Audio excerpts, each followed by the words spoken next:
Maverick. Noun, unusual person. A visionary, leader, go-getter, an independent thinker. They see the vision for their life and pull that future towards them with an unyielding belief that things can and must be better. They achieve what most won't. Innovative, influential, daring, and direct, with a remarkably high tolerance for taking calculated risk. A foe to the status quo. This is Passive Real Estate Investing with Mavericks. Your host, Neil Timmins, has been involved with over $300 million in real estate transactions. He's a published author, commercial property investor, and real estate syndicator. This show is for those who want to learn how to earn passive income through real estate investing. Now, here's your host, Neil Timmins.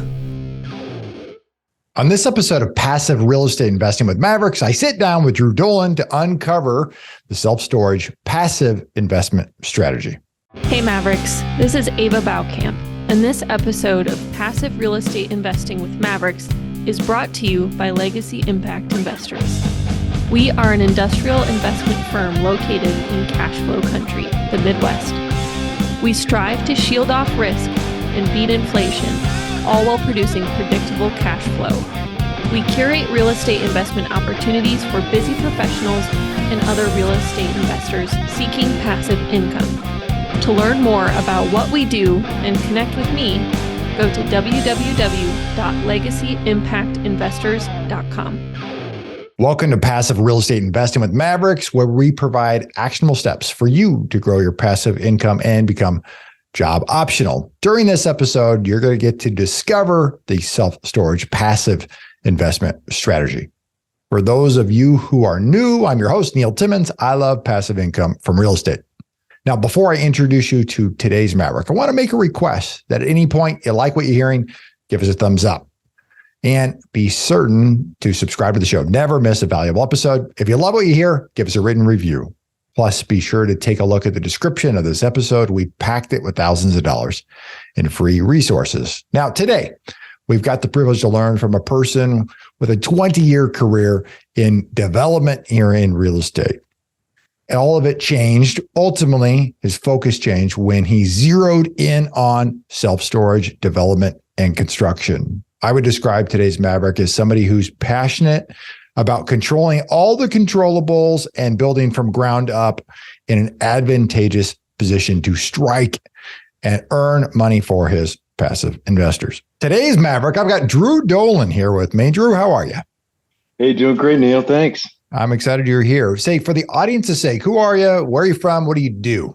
Well, I am a private equity. I run a private equity shop that's focused on self-storage. That's all we do day in and day out. I've got a long background in commercial real estate development, run a company called DXD, and we got about 30 people spread out over 4 offices. I just happen to live, and we have an office in New Mexico, Albuquerque, which is obviously kind of odd, but it's a great place to live, and I love it.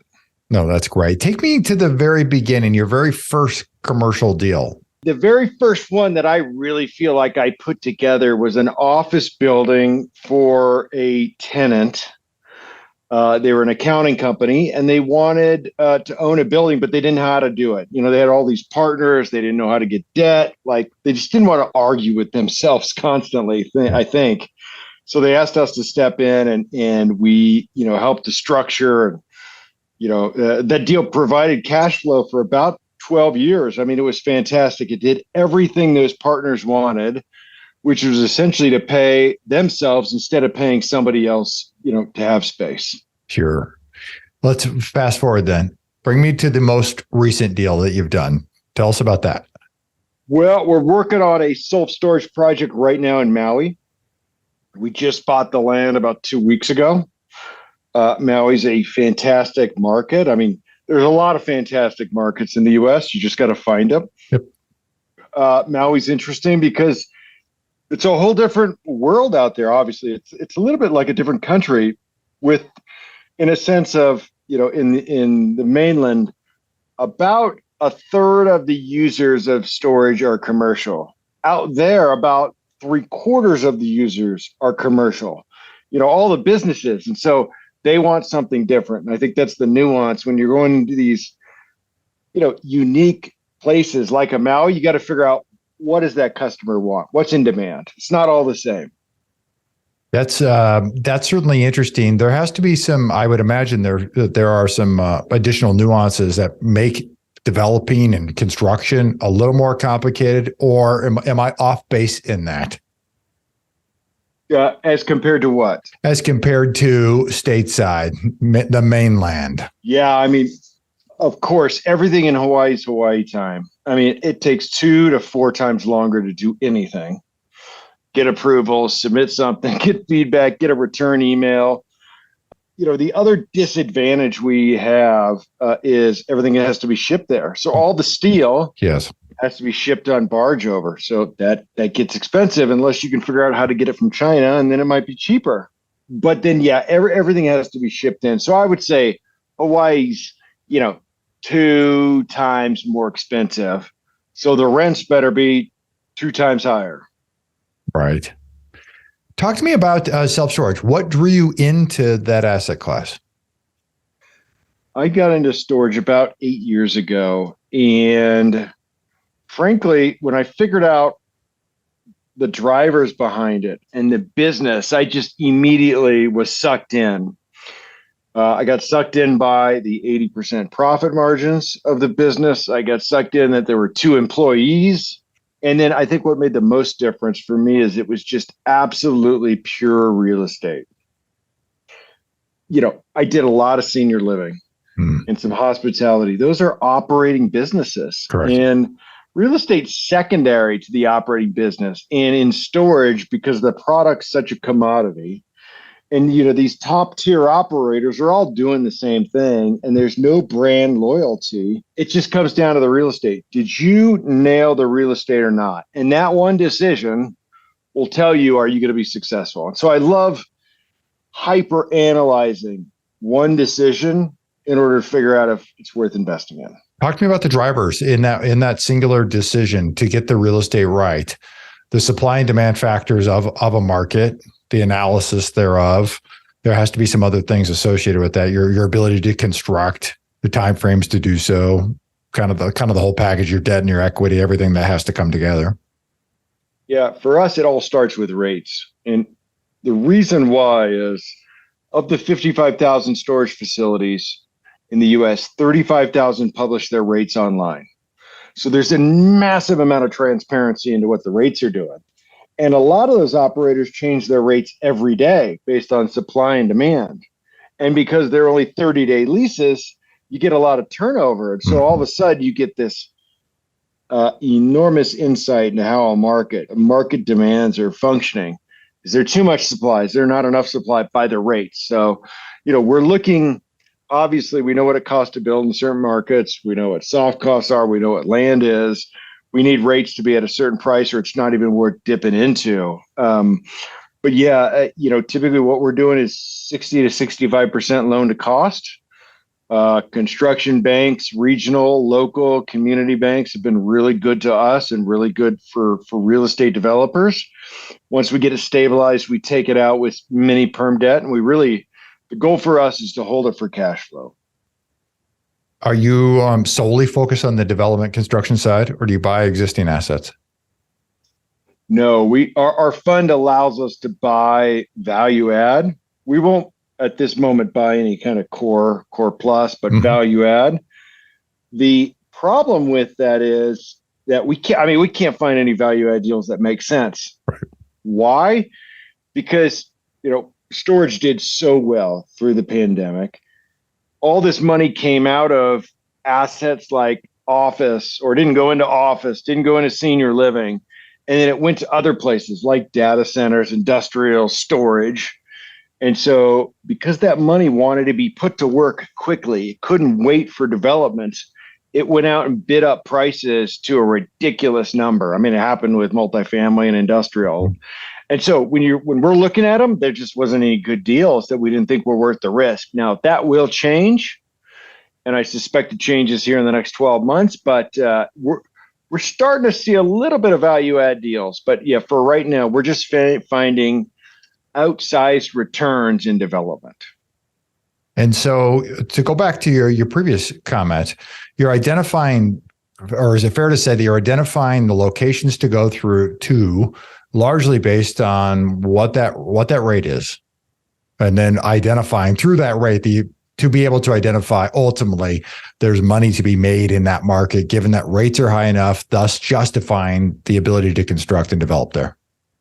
Yeah, I mean, yeah, if the rates check the box, there are 100 other metrics like population, growth, job growth, how many new multifamily, new single family, are there basements, what size are the homes, what are the garages? I mean, unlimited amounts of data to make a decision.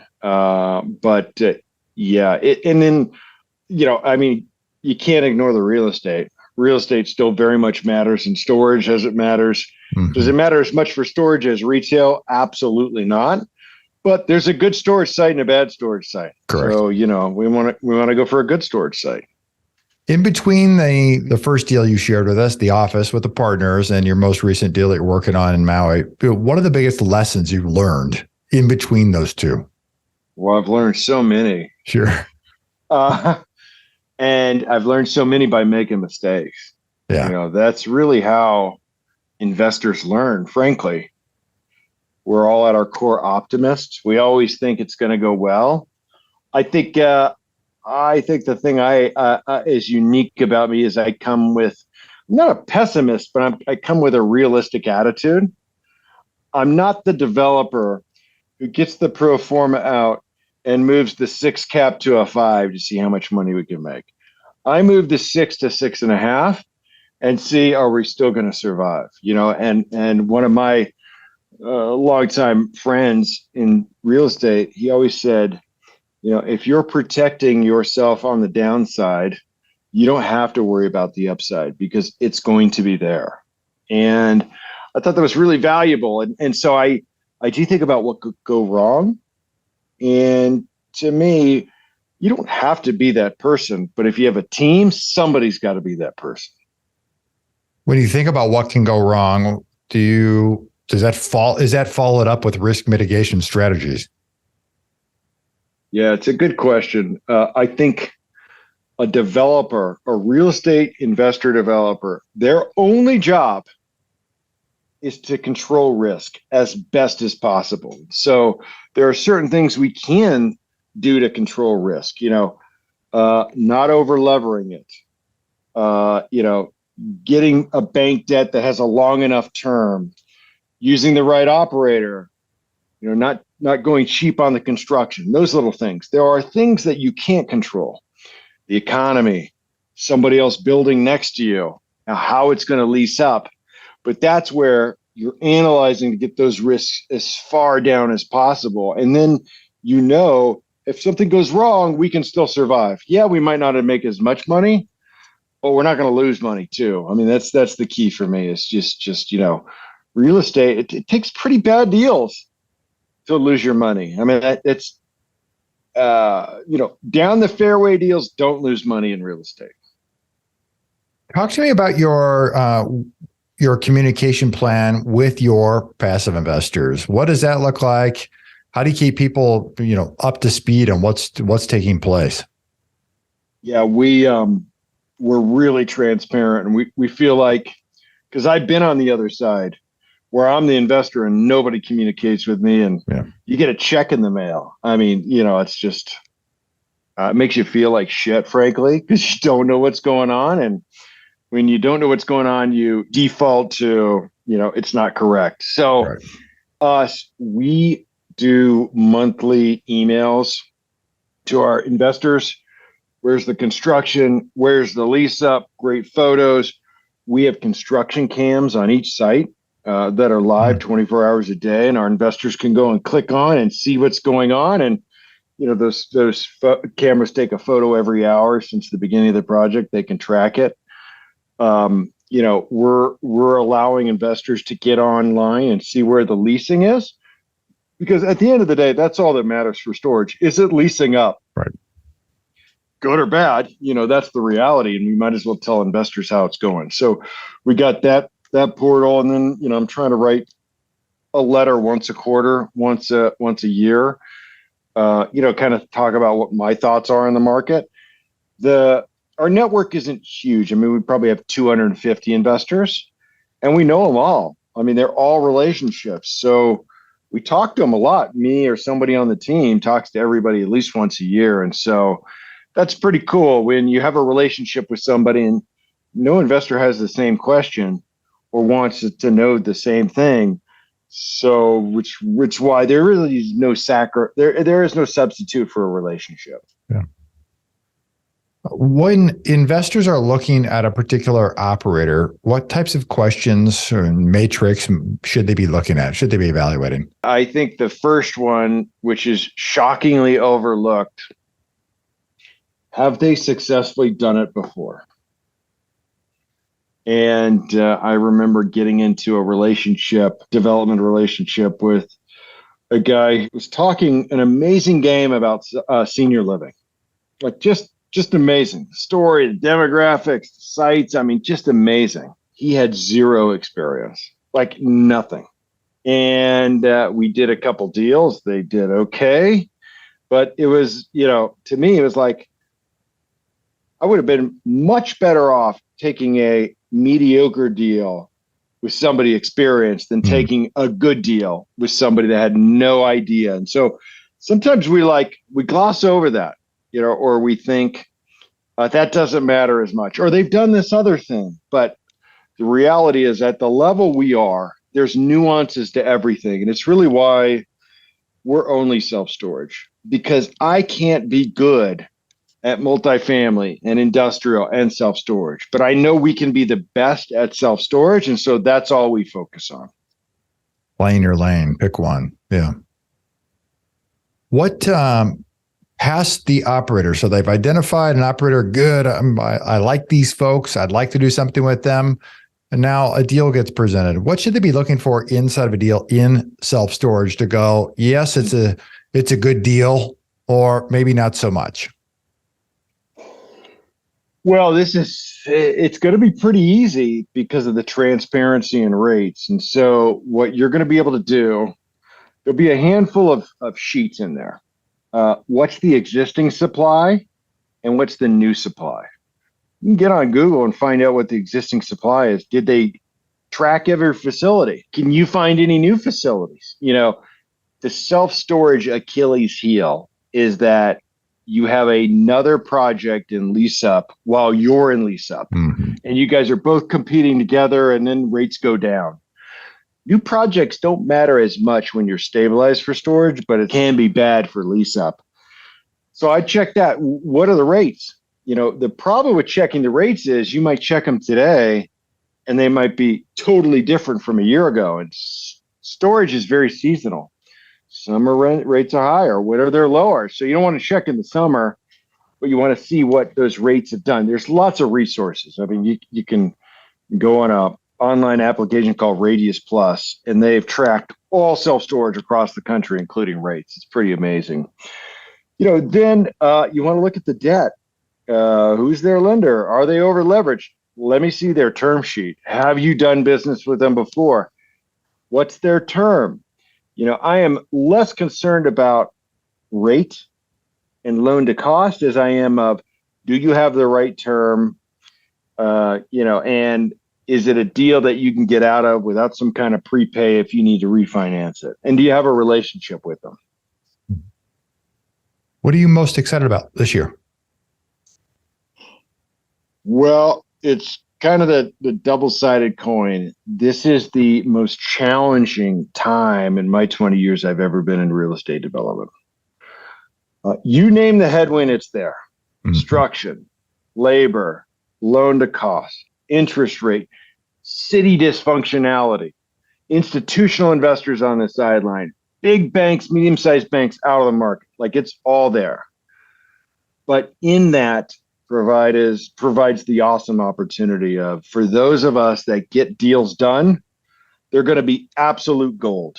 Because I used to say, in late 22, when all this was shaping up, I used to say there was X number of facilities scheduled to deliver in 23 or start in 23. I think that number is 1/2. because of what's going on. I think that number is now 75% don't start. And all while the demand for self-storage is growing, I mean, it's not changing. Our trajectory for demand goes up.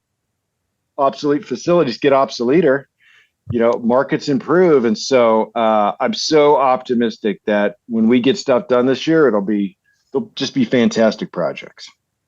Let's do this. I want to move on to the final segment, what I call the final four.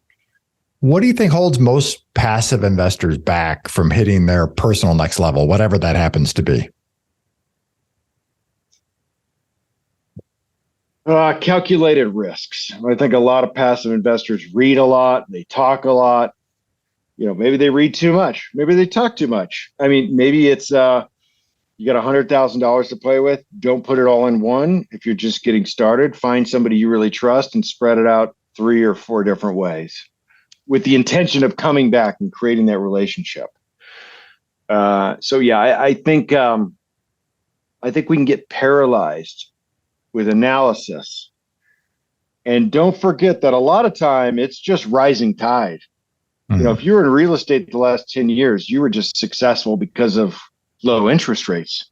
Yeah, some projects were more successful than others, but the whole tide was rising. But if you weren't in the game, you didn't make any money.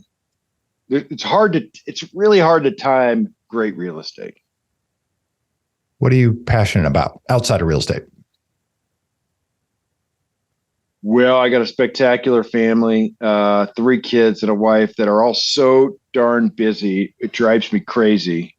I don't know how my wife and I keep it together, but all of us love to ski, love to snow ski. We're up in Taos every weekend in the winter. It's a fantastic mountain. And so it's one thing like that everybody does and loves to do.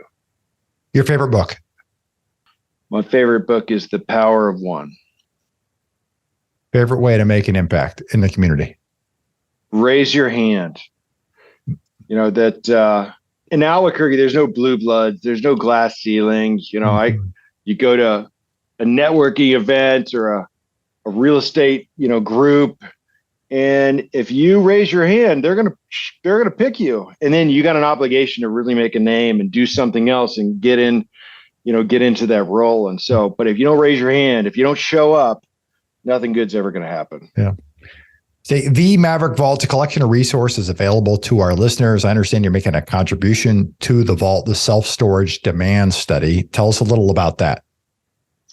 Yeah. So every year, the Self-Storage Association publishes an enormous demand study where they analyze storage all across the country. And it's incredible metrics like,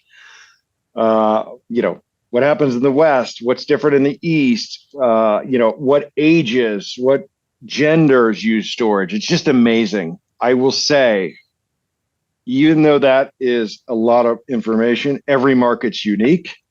It's a good guidepost, but you got to realize what's going on in Maui is not the same as LA. It's not the same as Maui. And so, is Miami. So just realize this is the macro market. And if you're looking at storage, figure out what the micro is. Yeah, that's great. You guys can get that www.themaverickvault.com. Are you a passive real estate investor seeking financial freedom? We're in a unique and ever-changing economic environment. Now is the time to get educated on how to strategically invest in commercial real estate for long-term financial freedom. Grab your copy of How to Passively Invest in a Changing Economic Environment. Go to mavericks.invest.com. That's www.mavericks.invest.com. Drew, this is a great conversation. You've got a fun story about how you've come through multiple asset classes in commercial and then dialed it in, really zeroed in. And the assumption I get is figured out all the controllable pieces, your ways to mitigate risk and control that to the best you possibly can. You seem like a sharp study inside the asset class. So this is wonderful. Folks want to find you. They want to follow you. They want to connect with you. Where can they go? What should they do? Yeah, website's dxd.capital. Email's drew@dxd.capital. You got a question about self-storage. You want to talk about a site. You want to look at an investment, just reach out. It's fun. Perfect. All the links will be below in the show notes for everybody. Drew, I sincerely appreciate your time. This has been a lot of fun. Thank you, Neil. Great show. You bet. To our listeners, pat yourself on the back. You guys have made it to the end of the show, and most people never finish what they start. If you receive value from today's show, be sure to share it on LinkedIn, your Facebook page, or your social media platform of choice. Subscribe to never miss a valuable episode in the future. And if you found value in today's episode, give us a thumbs up with a positive review. If there's a particular topic you'd like to hear about, well, I want to hear from you. Shoot me a message on LinkedIn. The link to my profile is below in the show notes. You can connect with me there for more valuable content.